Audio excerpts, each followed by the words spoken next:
Chapter 7. We headed toward home, Ben poking his nose everywhere like a hound dog on a scent. Cars, bicycles, sprinklers, stoplights, parking meters, skateboards, basketball hoops, street lamps, trash cans, motorcycles, street signs, lawn mowers, a fire hydrant, a Labrador sniffing the fire hydrant, swing sets, barbecue grills, Bermuda grass.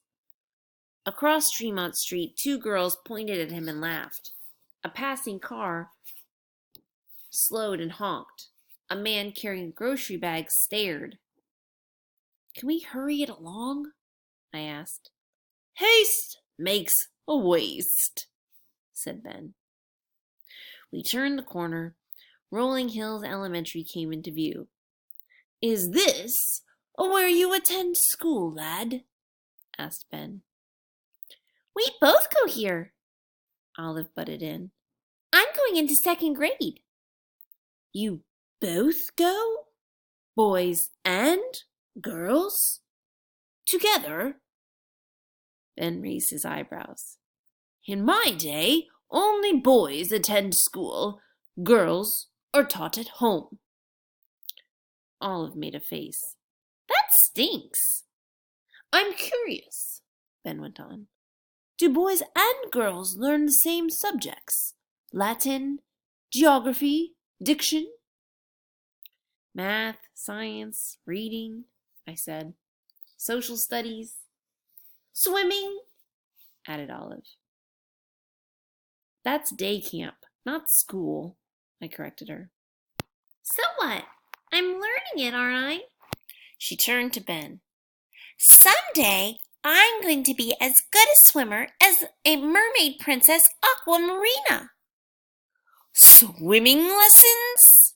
exclaimed Ben. "Imagine that." We crossed Kenton Avenue. "I have long advocated for the benefits of swimming," Ben went on. "Although back home the activity is considered dangerous and unsanitary. Few people know how to swim, but I love it.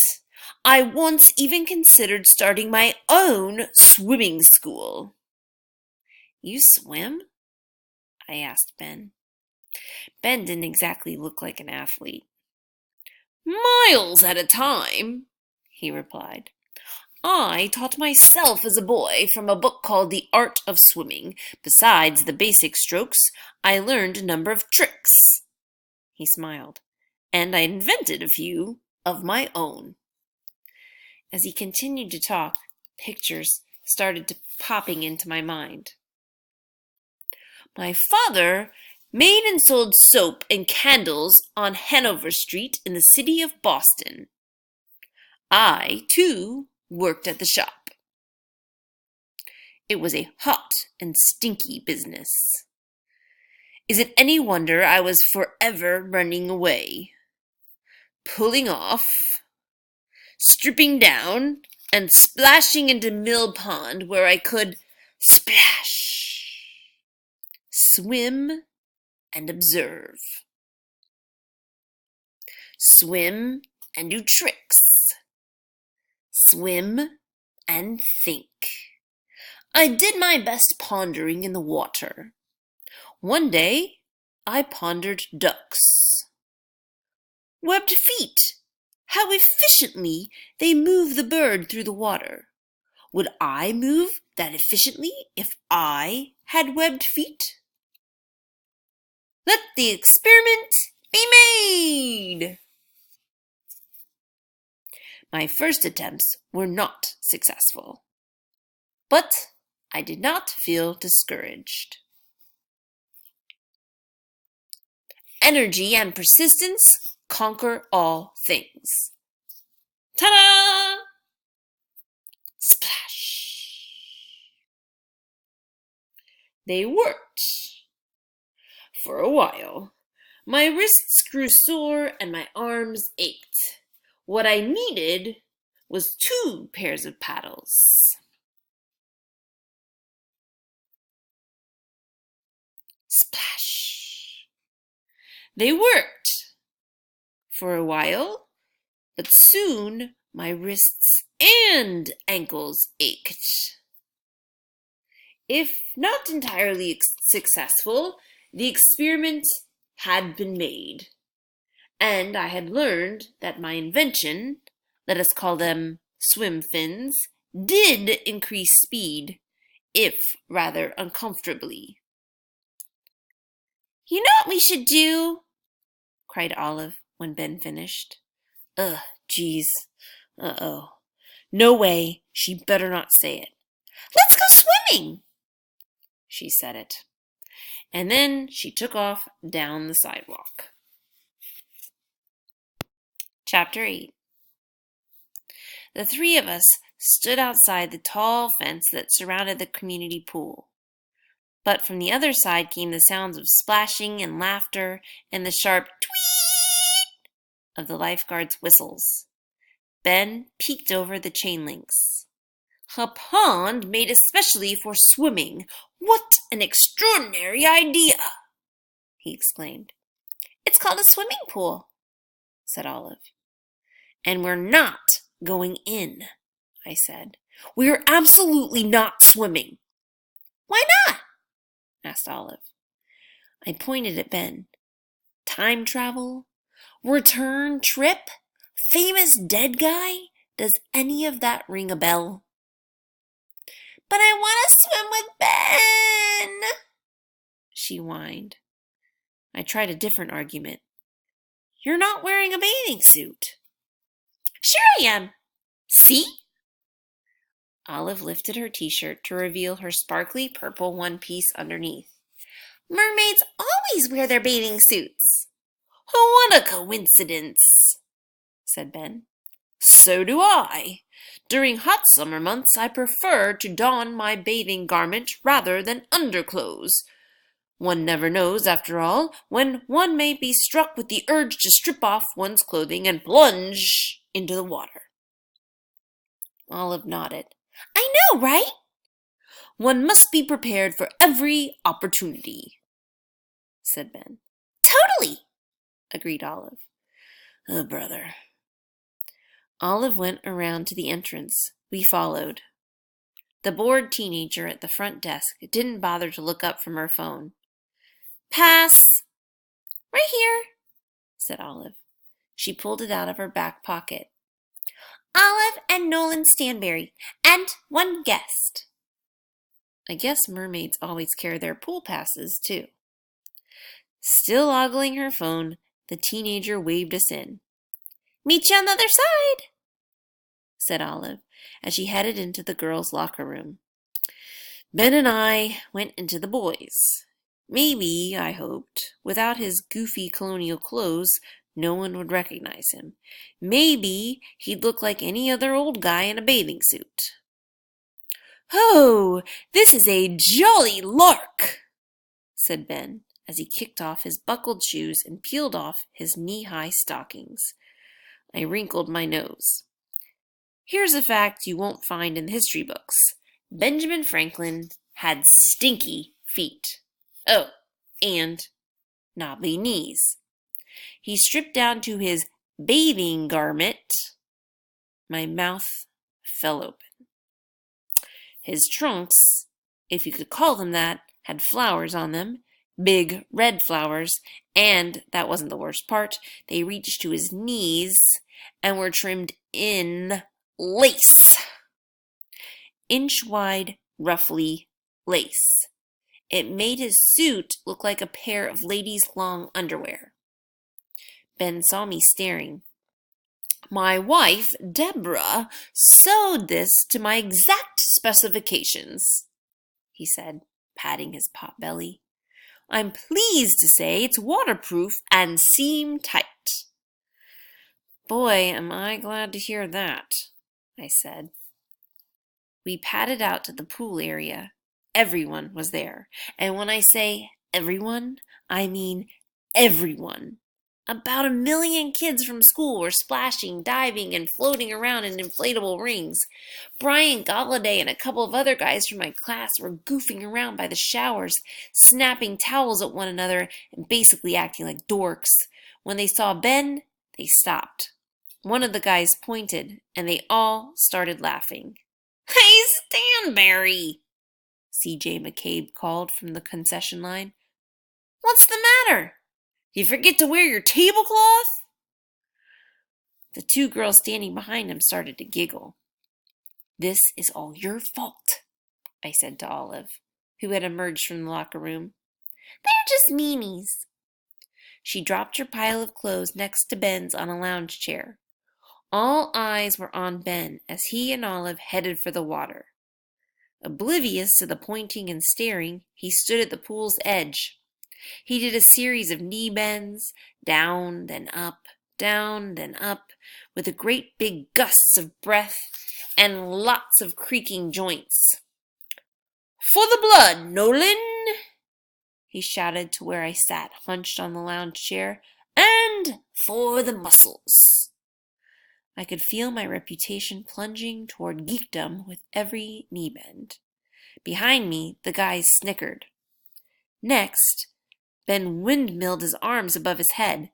Then he flapped them behind his back and in front of his belly. "It's a bird! It's a plane! It's Bloomerman!" hooted CJ. The girls giggled again. Ben waded into the deep water and dove. From where I sat, all I could see were bobbing heads and flapping arms of other swimmers. Then, "Ah!" Ben burst from the water like a dolphin. He streaked up until almost all of his body was out of the water. For a single second, he seemed to hang there before curving gracefully to his right and slipping back below the surface without even the tiniest splash. "Ooh! He's a mermaid!" squealed Olive. "Whoa!" cried CJ. "Did you see that?" Kids began moving away from the center of the pool, giving Ben room. A moment later, his legs rose out of the water. Just his legs. He scissored, toes pointed, then they disappeared to be replaced by Ben's head and chest.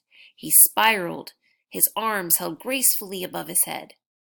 Everyone moved to the sides of the pool to watch. It was like a scene from one of those old black and white movies where some couple starts whirling all around the dance floor and everyone else clears out of the way to stare and cheer. With the pool to himself, Ben went crazy. He did upside-down splits and corkscrew twists. He spun on his back in tight circles and did leg lifts, backward rolls, handstands, and somersaults. Finally, he swam over to where Olive sat with her feet dangling in the water. "Is that mermaid swimming?" asked Olive. "Stunt swimming," said Ben. "It is quite invigorating and exceedingly healthful. In just minutes, one can work all one's muscles." "Will you teach me?" asked Olive. "It would be my pleasure," said Ben. "And me?" asked David Nichols, who was sitting next to her. "And me too," asked his friend Jeter Smolensky. "The more, the merrier," said Ben. They gathered in the shallow end of the pool. "We shall begin by learning to scull and flutter," said Ben. Within minutes, he had them spinning on their backs while floating. "I want to learn that," cried CJ. He jumped in and joined Ben's group. So did Brian and the other guys from my class, as well as the girls from the concession stand and the two lifeguards. Even a group of grown-ups got off their towels and waded in. This was sort of amazing, considering most parents only came to the pool to chat with other parents and catch up on their reading. Until that day, I'd never seen one put more than his foot or her foot in the pool. But now, there they were, learning to scull and flutter, spiral and scissor. Soon, both kids and grown-ups were floating in circle formations. Spreading their arms wide, they held one another's hands. Then they stuck their left legs in the circle middle so their toes touched. On Ben's count, they gracefully lifted their legs into the air. "Like a blossoming flower," instructed Ben. "That's it. Lovely, lovely." Next, they rested their left ears against their left shoulders, gliding all together to their left. They switched and glided all together to their right. They switched again left. They switched again right. By Poseidon's blessing, this is enchanting indeed, cried Ben. They rose and dove. They learned pinwheels, paddle kicks, plies, and flips. Cross your ankles thusly, coached Ben. Swivel your torsos. Arms and legs waved. Tummies and torsos waggled. It looked like some crazy kind of water ballet. Suddenly, Ben dove. Seconds later, he rose from the water slowly and dramatically. Above his head, he held a grinning olive. All hail Princess Aquamarina, she squealed. Then she leaped, spun, and splashed back into the water. Ben laughed and clapped. Bravo, young Olive! Seeing them together made me think about all the fun Dad and I used to have. Maybe not swimming, but other stuff like shooting baskets in the driveway and go-karting at Speed Zone. Hey, Nolan, did you see me? Cried Olive. She swam over to the edge near my lounge chair. Did you see me be a mermaid? I'm a real mermaid! I wanted to be happy for her, but the bats were back. I scowled. Yeah, I saw. So what? Ooh, meet Mr. Krabby Pants, she drawled. You should jump in, Nolan. Every ocean needs crabs. You're hilarious. I looked around. Where's Ben? I want to get out of here. Olive pointed. The lesson had broken up, and Ben was out of the pool. But he was still hanging around a couple of moms who were complimenting him on his teaching abilities and his charming way with the children. Mrs. Delacruz wrapped a towel around his dripping shoulders. We wouldn't want you to catch a cold now, would we? Another lady pecked him on the cheek. You are a dear, sweet man. Ooh-ha-la! Squealed Olive. Then she started chanting. Ben and some others swimming in the sea. K-I-S-S-I-N-G. Cut it out, I grumbled. Ben didn't seem to mind, though. Instead, he kissed each of their hands. Adieu, dear ladies. Then he strutted over to us. The ladies like you, said Olive. It is a gift, Ben replied. Time to go, I said. It wasn't very polite, but that's the kind of thing you say when you're the only crab in the sea.